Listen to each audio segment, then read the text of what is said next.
There was a wolf who lived where the mountains touched the sky.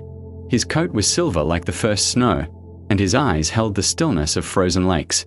For many seasons, he walked alone. The other wolves ran in packs below, their howls echoing through the valleys at night. But this wolf had chosen differently.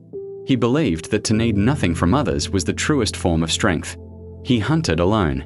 He rested alone. He watched the stars alone. "The pack makes you weak," he would whisper to the wind.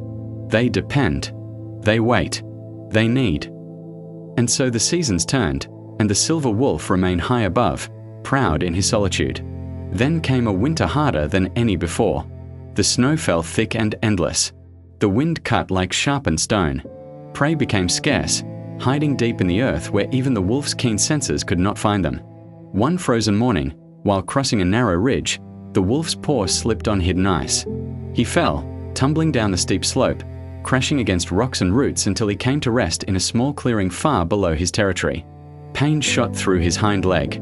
He tried to stand, but the leg would not hold him.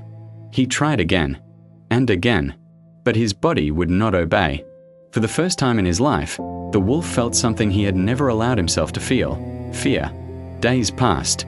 The wolf lay in the clearing, unable to hunt, unable to climb back to his mountain home. Snow continued to fall, covering his silver coat. Hunger gnawed at him from the inside. The cold crept closer. On the third night, as the wolf lay shivering beneath the stars, he heard a sound. Footsteps. Soft and careful. He lifted his head and saw a fox emerging from the tree line, carrying something in her mouth. The fox stopped a short distance away, set down what she carried, a hare, freshly caught, and stepped back. The wolf stared. "I need no charity," he growled, though his voice was weak. The fox tilted her head. "I did not bring this because you need it," she said quietly. "I brought it because I could." She turned and disappeared into the shadows. The wolf looked at the hare for a long time.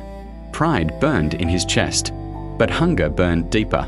Finally, when the night grew coldest, he ate. The next morning, the fox returned. She brought nothing this time, but she sat at the edge of the clearing and watched. "Why do you come?" the wolf asked. "The forest is large," the fox replied, "but no creature is meant to face winter alone." Days turned into a week. The fox came each day, sometimes with food, sometimes with only her presence. Slowly, the wolf's leg began to heal. And slowly, something else began to shift inside him. He realized that in all his years of proud solitude, he had never once felt what he felt now in these quiet moments with the fox: peace. When his leg had healed enough to walk, the wolf stood.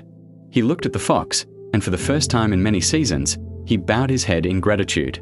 "You saved my life," he said. The fox shook her head gently. "No. I only reminded you that life is not meant to be carried alone." The wolf returned to his mountain, but something had changed. On cold nights, when he heard the howls of the pack in the valley below, he no longer heard weakness. He heard voices singing against the dark. And sometimes, when the moon was bright and the wind was still, the silver wolf would lift his own voice and join them. Not because he was weak, but because he had finally learned what strength really meant.